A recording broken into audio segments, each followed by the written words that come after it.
حضرت انس رضی اللہ عنہ سے روایت ہے کہ نبی کریم صلی اللہ علیہ وآلہ وسلم نے جب بھی خطبہ دیا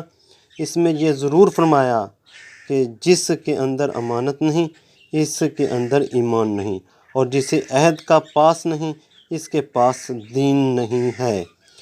حضور نبی کریم صلی اللہ علیہ وآلہ وسلم کے اس ارشاد کا مطلب یہ ہے کہ جو شخص اللہ کے حقوق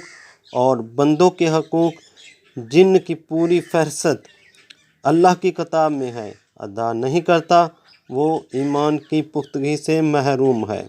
اور جو شخص نبی کسی بات کو نبھانے کا لائے ہوئے قول و قرار دین سے دے کرتا پھر ہے۔ اسے نہ نبھائے، اس عہد کو پورا نہ کرے، وہ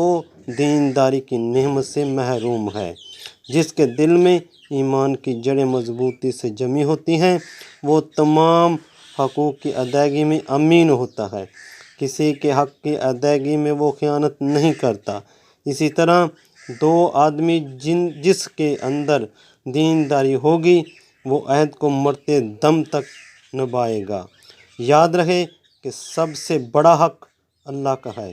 اس کے رسول صلی اللہ علیہ وآلہ وسلم کا ہے، اور اس کی بھیجی ہوئی کتاب کا ہے، اور سب سے بڑا عہد وہ ہے جو آدمی اپنے رب سے اور اس کے بھیجے ہوئے نبی سے اور